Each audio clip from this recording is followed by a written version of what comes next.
welcome back. We shall continue our discussion on how we can use the framework of statistical thermodynamics to understand the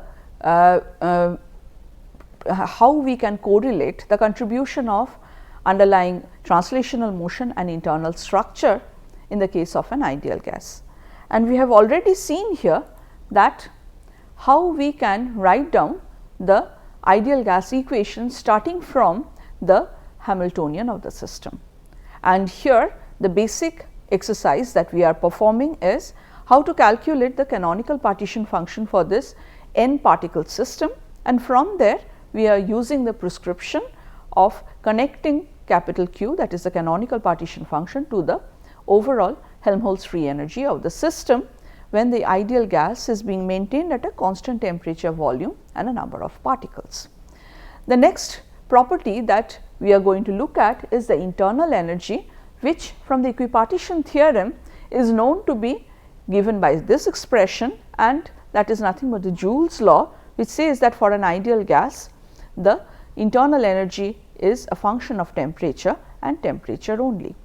And for this purpose we have already started to look at how to obtain the internal energy starting from the canonical partition function Q, and here we have seen that ln Q is related to small q, and at constant volume and number of particles the dependence of ln Q on temperature arises entirely because of ln small q. And then we started looking at the different contributions of different degrees of freedom to overall small q, q trans, q electronic and q nuclear. Therefore, under the condition of constant volume and number of particles, we understand that any dependence on temperature of this ln small q will come either from this or from this term. And then we set out by writing the explicit expression for q trans and found out that del ln q trans del t under the condition of constant volume and number of particles is 3 by 2t. Okay. Now, we will now go ahead and try and find out what is the corresponding contribution to the overall internal energy. Now, U trans is given by kBt square into del ln q trans by del t under the condition of constant volume and number of particles, and therefore, what I will write is this is nothing but 3 by 2 t into kBt square, and of course, I have a capital N from in front. So, that turns out to be 3 n by 2 kBt. Okay. So, now what I have here is this interesting observation that in my overall U, I have contribution from U trans plus U electronic and also if possible U nuclear. So, what is U trans?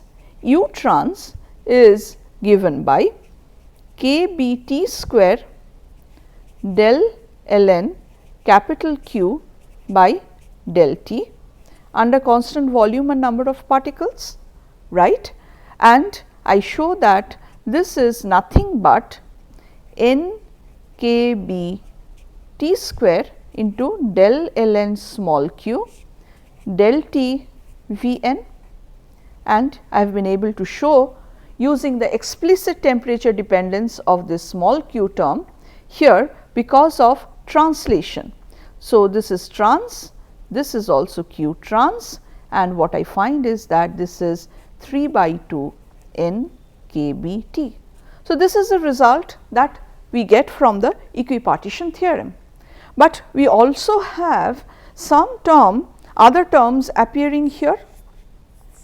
So, let us look at individually what these terms are, and we find that U electronic that is now being given by kBt square del ln capital Q or small q electronic del T, taking this derivative of constant volume and number of particles with a capital N in front.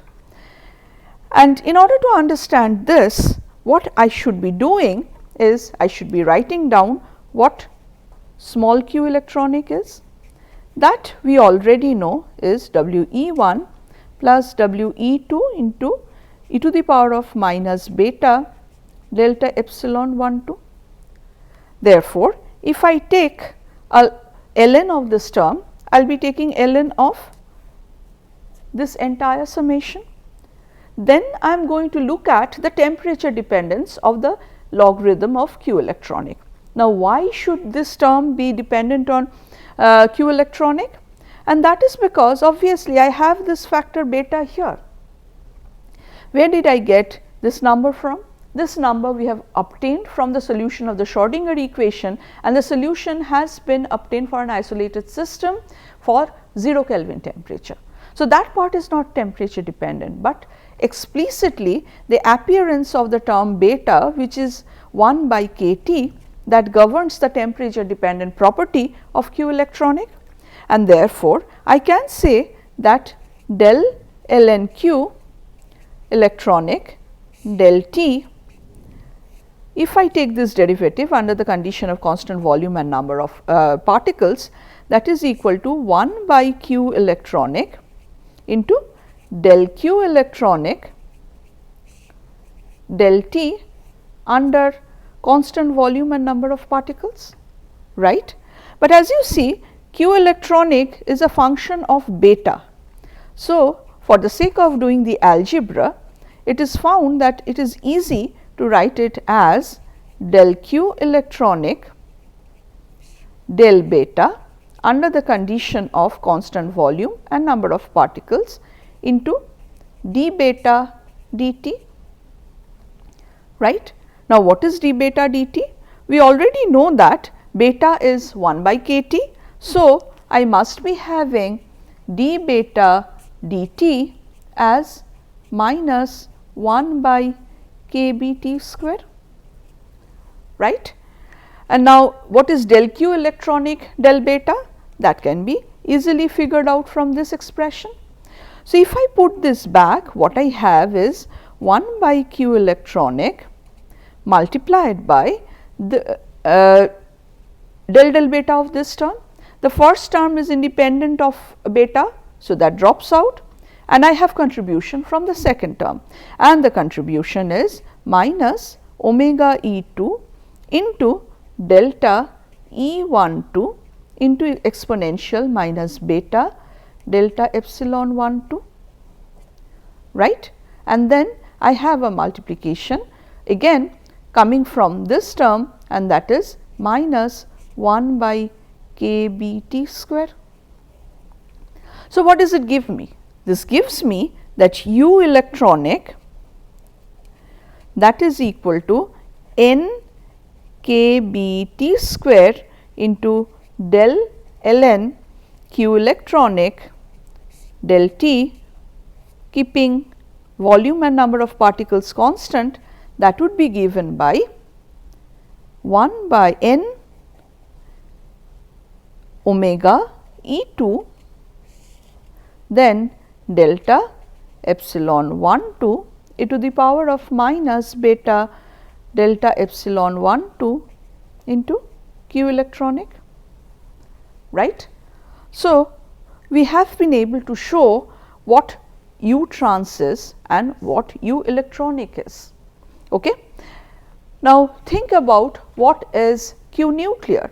So, once again q nuclear in this case is a constant term. Therefore, ln q nuclear is a logarithm of this constant term. Therefore, del ln q nuclear by del T under constant volume of number of particles, that is going to be equal to 0. Therefore, I can say that u nuclear here by assuming as a 0 of energy the ground nuclear energy state, I understand that there will be no contribution to the overall internal energy as measured in the by setting the ground nuclear energy state to be equal to 0. So, this would be given by capital N K B T square del ln Q nuclear del T V n, and this is 0. So, what is the net internal energy of the system then? The net internal energy of the system now is being given by an expression like this.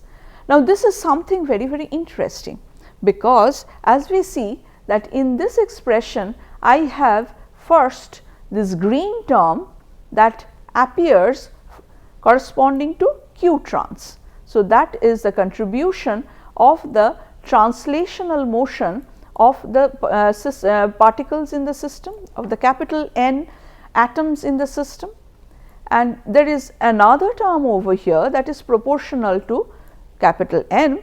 So, for each particle I have this term appearing in over here, and this term is the correction to this equipartition value that appears because of the presence of a microscopic structure of the constituent atoms of the ideal gas.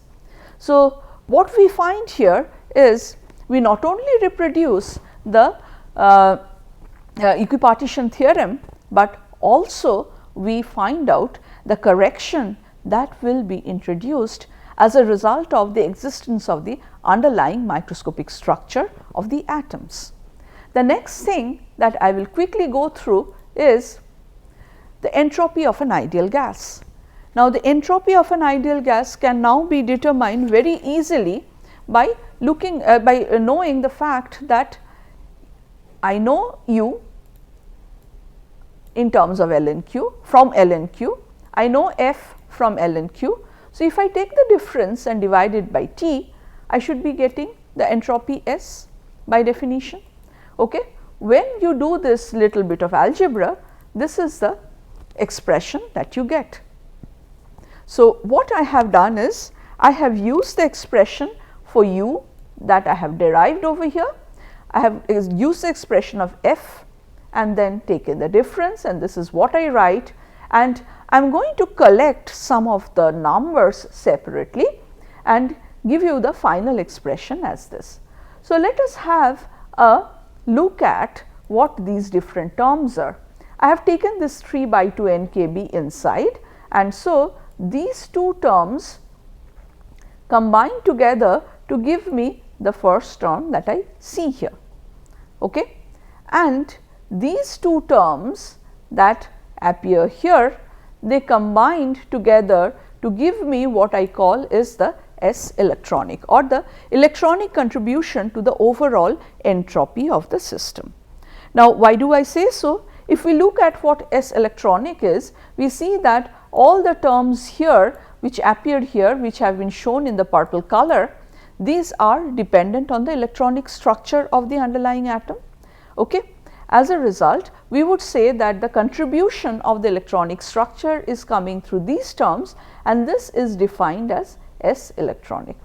Now, what is it that I have here? Obviously, all the terms that I see here are coming from the overall translational motion of the atom as a whole within the volume V at a temperature T, and that is the contribution of this translational motion to the overall entropy of the system for n such atoms. And this equation is known as the Sackur-Tetrode equation, and we will have a look at the specific use of this Sackur-Tetrode equation, especially to understand what is known as Gibbs paradox, but that we will do later. At this point, let me also try to reproduce another property of the ideal gas, which we have repeatedly seen in our earlier exposure to the ideal gases, that is the chemical potential of an ideal gas. So, your preliminary studies on thermodynamics must have included this expression where you see that mu, the chemical potential, is a function of temperature and pressure. in general, and in the case of an ideal gas, this can be written as mu naught T, that is the chemical potential of the gas at a temperature T under standard conditions of standard pressure 1 bar, plus an incremental part which is kBT ln P. So, if the gas is present at a temperature T and volume and pressure P, in that case I should be able to separate out the entire chemical potential into two terms. One is what that is dependent on temperature only, and it is a fixed value under standard condition of 1 bar pressure, and there is an additional term which depends on the temperature and the pressure condition under which the gas is present. And the question that I ask over here is as follows: is it possible for me to start from the expression of capital Q and small q that I have used here and explain why an ideal gas should be having a chemical potential that whose expression separates out into two terms like this? So, what is mu naught T? In order to answer that question, what we are going to do is, once again we are going to use the definition of mu. So, what is the definition of mu? The definition of mu is, this is related to a derivative of ln Q with respect to capital N, keeping temperature and volume constant in the canonical ensemble. Okay? And then you multiply it with minus kT, and this is what you get as a chemical potential of a single component ideal gas which is maintained at a constant temperature and volume. Now, if I want to evaluate this for the ideal gas, I write down that capital Q is equal to small q to the power of n divided by n factorial. So, what is ln Q? That is the quantity that I require. So, this can be written as capital L ln Q minus n ln n plus n. Okay. Now, under the condition of constant temperature and volume, I am going to find out what del ln Q del n is.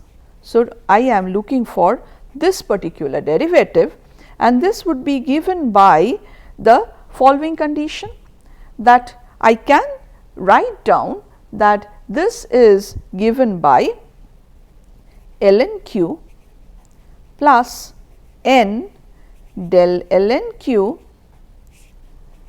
del n Tv minus ln n minus n into 1 by n plus 1.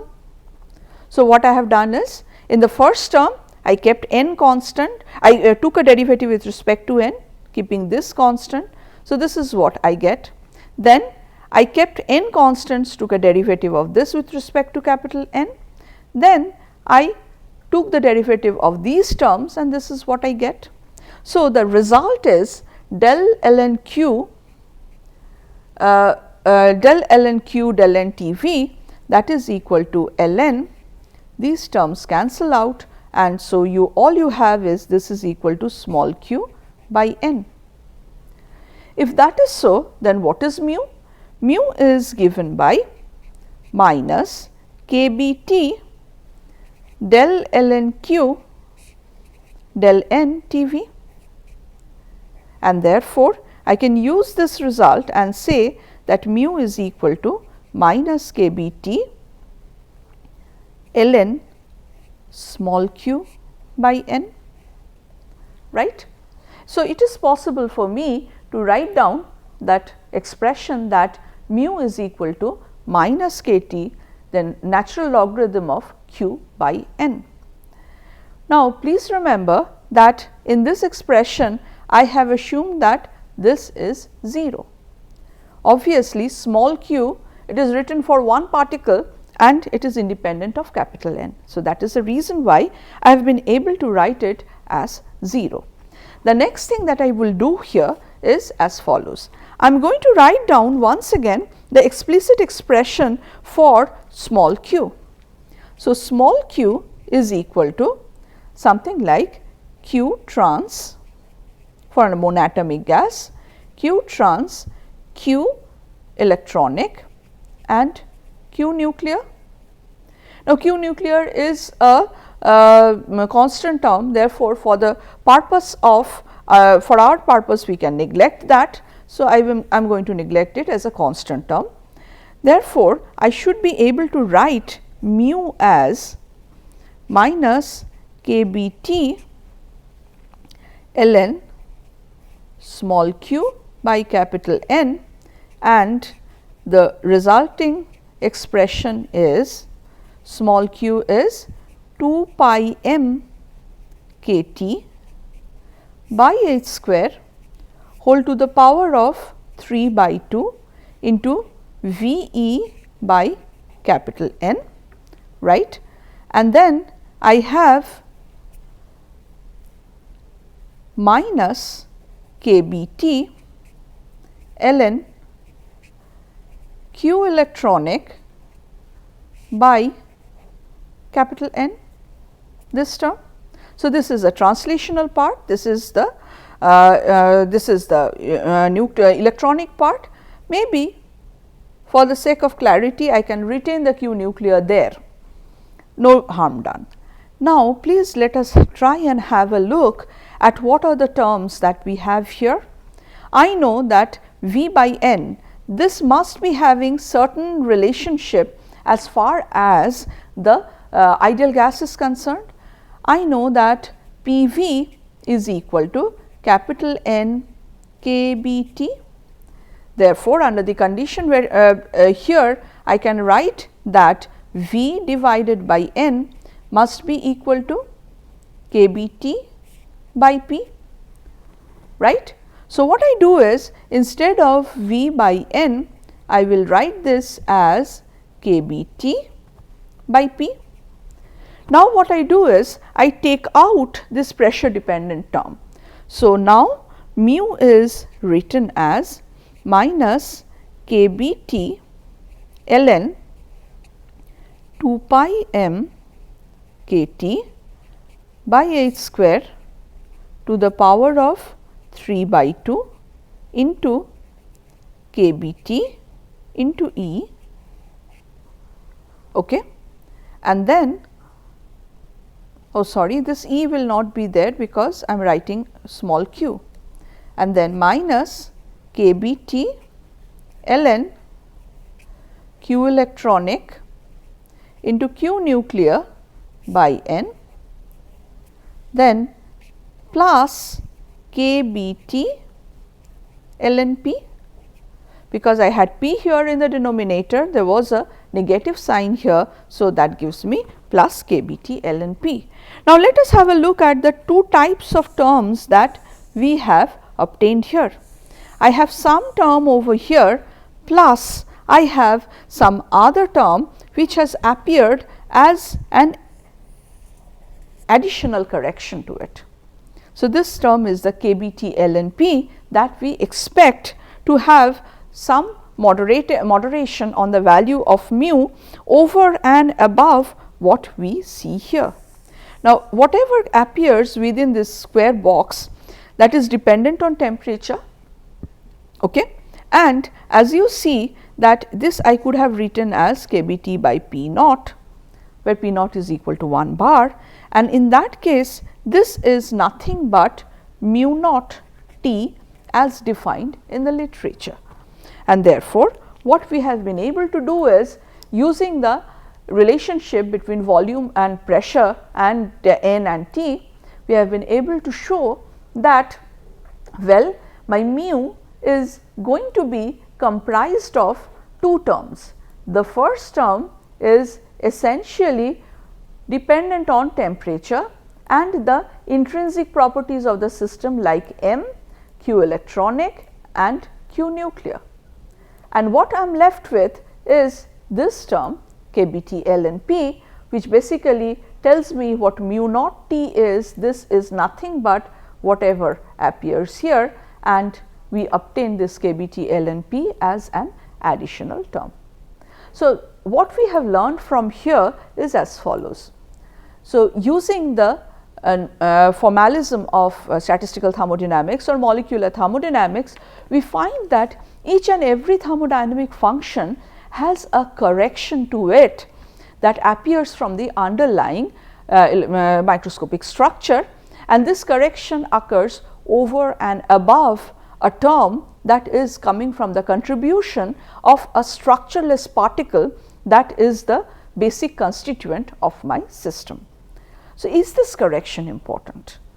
So, in order to understand that, let us take this example where we try to understand the importance of the structural correction to the internal energy in the case of a monatomic ideal gas, where we know that U trans is nothing but 3/2 nkt and U electronic is dependent on the underlying microscopic structure of the atom.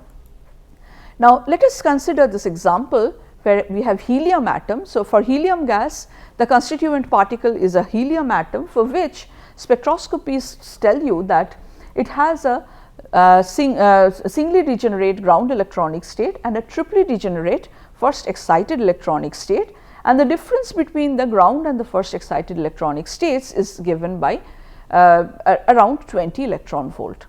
Now, then what we can do is we can do a little bit of calculations, and these calculations are as follows. We look at 3 different temperatures, 10 Kelvin, 50 Kelvin and 1000 Kelvin, okay? And then we know what is the amount of thermal energy kT at each of these temperatures, and we find that delta epsilon 1 2 by kT, this quantity is actually a large number at 10 Kelvin, it still remains large even at 50 Kelvin, but it becomes a finite number at 1000 Kelvin. So, what is the consequence of this?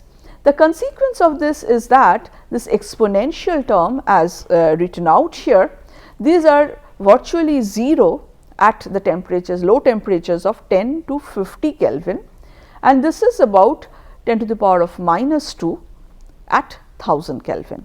So, what is the consequence of having this small yet finite value of this term, this exponential term, to the contributions that we see here? So, if I find out U trans, then I find that at 10 Kelvin U trans is about 10 to the power minus 3 electron volt, and then if I go to 50 Kelvin, it remains in the same range, it is just that this prefactor changes.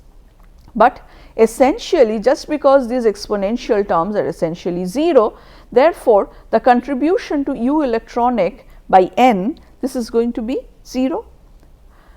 Now, when I come to 1000 Kelvin, what happens is U trans is now about 13 electron volt, but as you see that there is some small but finite correction coming from the underlying electronic structure, which is about 0.7 electron volt. So, what is it that we have learned from these numbers? These numbers tell me that, well, at low temperatures, the microscopic states that are being accessed by the system are essentially the ground electronic state of the atom and the ground nuclear energy state of the atom, and then whatever translational motion it executes at those temperatures, that is what uses up the corresponds to the total internal energy of the system in the case of a monatomic ideal gas. Now, as you go on increasing the temperature of the system, what happens is now at much higher temperature, the population of the first excited electronic state becomes appreciable. Now, what is U? U is the average energy of the system. Okay. Now, average energy is nothing but given by the energy of the Rth state multiplied by the probability of the Rth state, and we know that this probability is dependent on temperature. At low temperature, this probability is very small, and therefore, E bar is approximately, so if I can write this as, this is E electronic energy ground state into probability of observing the system in the ground state plus E first excited state into probability of observing it in the first excited state. At low temperature, this probability is very, very small. As a result, this is dominated by the ground state energy. But at very high temperature, what happens is the probability of occupation of the first excited electronic state increases. As a result, then in addition to the ground state energy, we have some energy values coming up from the first excited state multiplied by some number which tells me the fraction of population present in the first excited state. So, this will be the fraction of population in the ground state multiplied by the ground state energy plus fraction of the population in the excited state corresponding to the and multiplied by the first excited electronic energy. As a result, you start seeing the correction terms appearing in the in terms of the internal energy. So, we have now achieved quite a lot, and what we will do is, we in the last lecture for the ideal gases, we will talk about testing what we have obtained. We will use the Sackur-Tetrode equation and see if we have preserved the extensive property of entropy, and we will also check for the extensive property of quantities like internal energy and so on and so forth. And that will be the end of our discussion on monatomic ideal gases, and we will extend these concepts to check for the correctness of the formalism for diatomic ideal gases. Thank you.